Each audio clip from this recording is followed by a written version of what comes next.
말씀대로 365, 오늘은 열왕기상 9장에서 11장까지의 말씀입니다.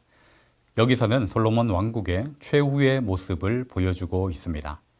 9장에서 솔로몬이 20년 동안 여호와의 성전과 자기 왕궁 건축하기를 마치자 여호와께서 꿈에 다시금 나타나셔서 항상 보호해 주시겠다는 약속을 하십니다.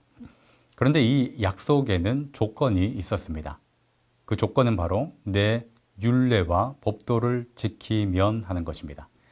그러니까 하나님의 말씀, 즉 하나님의 명령을 잘 따르면 하나님께서 항상 보호하시고 지키시겠다는 약속이죠. 그러니까 이스라엘의 운명은 성전에 달려있는 것이 아니라 말씀을 대하는 태도에 달려있다는 것을 보여주는 것입니다. 그런데 안타깝게도 솔로몬은 하나님의 말씀 또 하나님의 명령을 경홀히 여기기 시작합니다. 하나님을 의지하며 겸손하게 기도했던 그 초심을 잃어버리고 교만하여 불순종한 길을 걸어가고 있습니다. 두로왕 히람과는 불공정한 교역을 하여 부당한 부를 축적하고 여호와의 성전과 왕궁 외에 국고성과 병거성을 건축하기 위해서 백성들에게 가혹한 노역을 시킵니다. 그뿐 아니라 군사 동맹을 위해서 정략 결혼을 하고 바로의 딸을 위해서는 별궁인 밀로까지 건축하기에 이릅니다. 어둠의 그림자가 점점 그 모습을 갖추고 드러나고 있는 실정인 것 같습니다. 10장에서는 스바 여왕이 솔로몬의 지혜에 관한 소식을 듣고 그것을 확인하고자 방문하는데 이 솔로몬은 스바 여왕에게 자신의 지혜를 증명하고 많은 향품과 보석을 받습니다. 이 모든 일이 가능한 이유, 하나님께서 솔로몬에게 지혜를 주셨기 때문이죠. 즉 하나님의 은혜인 것입니다. 그런데 솔로몬은 하나님의 이러한 은혜를 지극히 개인적인 목적으로만 사용합니다. 방패와 왕의 보좌, 그리고 왕궁에서 사용하는 그릇에 이르기까지 금으로 뒤덮고 사치스러운 행각을 벌입니다. 처음 지혜를 구할 때 가졌던 마음은 사라지고 솔로몬의 마음에는 허영과 욕망만이 자리 잡고 있는 모습입니다. 이어서 11장에서는 솔로몬이 수많은 이방 여인과 혼인을 하고 그들이 가지고 들어온 그런 우상에 숭배하는 모습을 보여주고 있습니다. 하나님께서는 일찍이 2번이나 솔로몬에게 나타나셔서 다른 신들을 따르지 말라라고 명령하셨는데 그럼에도 불구하고 솔로몬은 여호와의 명령을 따르지 않습니다. 그러다 결국 하나님의 심판 선언을 듣게 되는데 11장 11절입니다. 네가 내 언약과 내가 네게 명령한 법도를 지키지 아니하였으니 내가 반드시 이 나라를 네게서 빼앗아 네 신하에게 주리라. 참으로 안타까운 소식이죠.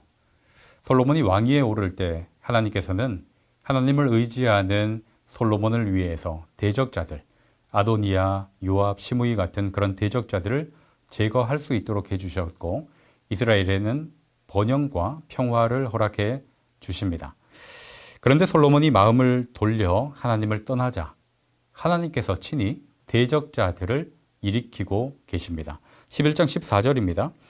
여호와께서 에돔 사람 하닷을 일으켜 솔로몬의 대적이 되게 하시니 여호와께서 에돔 사람 하닷을 대적자로 일으켜셨다고 말하고 있는데 이뿐만 아니라 수리아 왕 르손과 솔로몬의 신하였던 여로보암까지 대적이 되도록 하십니다. 지금까지 역사를 보면 이스라엘의 번영과 안전은 솔로몬의 능력이 아니라 여호와 하나님께서 베풀어 주신 은혜 덕분이었습니다. 그런데 솔로몬이 교만하여 여호와를 떠나자 그 하나님께서 베푸신 그 은혜까지도 같이 사라지게 되었죠. 정말 중요한 것입니다. 솔로몬 시대에만 이러한 일이 일어나는 것이 아니라 지금 우리에게도 동일하게 적용되는 부분이죠. 그러니까 성도의 안전이라는 것은 인맥이나 재력 또는 명예로 지켜지는 것이 아니라 얼마나 하나님을 의지하고 하나님의 말씀에 순종하는가에 달려 있다라는 것을 보여주는 것입니다. 그러니 늘 이 말씀을 기억하시고 늘 하나님 편에 서서 하나님의 말씀을 청종하고 따르는 성도 되실 수 있기를 바랍니다.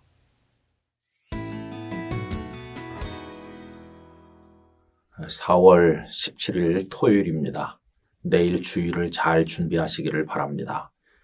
오늘 함께 묵상하실 말씀은 열왕기상 11장 4절입니다.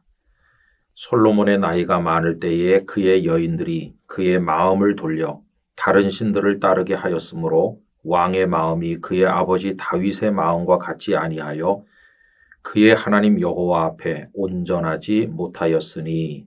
아멘. 어제도 이 말씀을 읽었죠.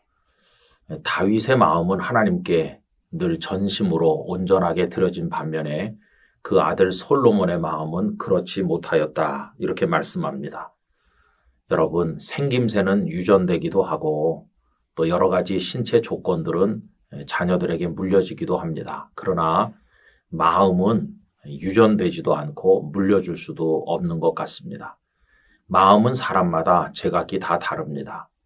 수십 년을 함께 산 부부의 마음이 다르고 부모와 자녀의 마음이 다르고 한 부모 밑에서 태어난 형제 자매들의 마음이 다릅니다.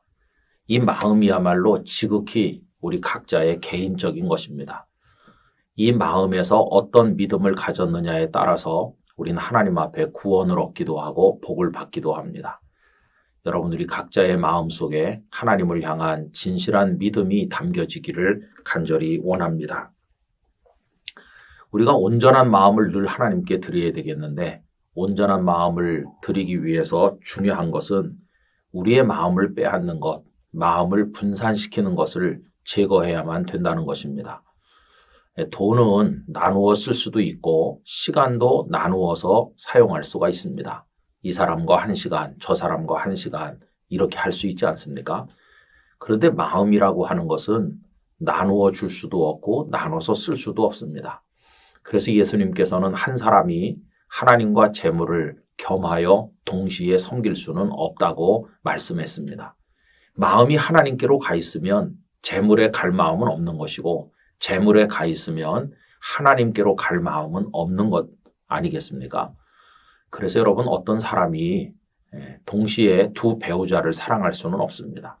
한 남자가 두 여성을 동시에 사랑한다는 것은 거짓된 것이고 아주 가증한 것이죠. 그런데 문제는 이 솔로몬에게는 마음을 분산시키는 것들이 너무나도 많았다는 것입니다. 그는 많은 여인들과 결혼했는데 여러분 많은 여자와 어떻게 동시에 순수한 사랑을 다 할 수가 있겠습니까? 그 중에 어떤 여자를 사랑한다면 나머지 여성들은 욕망의 대상인 경우가 많았을 것입니다. 그리고 왕권을 과시하기 위한 허세에 불과하지 않았겠습니까? 거기다 또 많은 여성들이 이방 여자이다 보니까 그들이 오면서 자신들이 섬기던 우상을 가져왔는데 솔로몬은 그 우상을 함께 섬기면서 하나님으로부터 그 마음이 떠나고 말았습니다. 이에 대해서 열왕기상 11장 2절과 3절이 말씀합니다. 여호와께서 일찍이 이 여러 백성에 대하여 이스라엘 자손에게 말씀하시기를 너희는 그들과 서로 통혼하지 말며 그들도 너희와 서로 통혼하게 하지 말라. 그들이 반드시 너희의 마음을 돌려 그들의 신들을 따르게 하리라 하셨으나 솔로몬이 그들을 사랑하였더라. 왕은 후궁이 700명이요 첩이 300명이라. 그의 여인들이 왕의 마음을 돌아서게 하였더라. 이렇게 기록하였습니다. 여러분, 우리 주변에 우리의 마음을 분산시키는 것, 우리의 마음을 빼앗는 것, 그래서 하나님을 향하지 못하도록 만드는 것은 무엇인가 곰곰이 따져보시기를 바랍니다. 그것이 비단 악이 아니라 할지라도 아주 좋은 취미라 할지라도 우리의 마음을 분산시키고 마음을 빼앗아서 하나님을 향하지 못하게 하는 것이라면 제거하든지 멀리해야만 할 것입니다. 그렇게 할 때 온전하게 하나님께만 집중할 수가 있는 것이죠. 우리의 삶을 정리정돈하면서 늘 하나님께로 온전한 마음을 드릴 수 있는 영적 환경을 만들어가기를 원합니다. 아버지 하나님, 다윗과는 달리 솔로몬은 온전한 마음을 하나님께 드리지 못하였고 그의 마음은 많은 일로 분산되어 있었습니다. 저희들의 마음을 빼앗는 것들을 제거하게 하시고 온전한 마음으로 하나님을 향하게 하여 주옵소서. 예수님의 이름으로 기도하옵나이다. 아멘.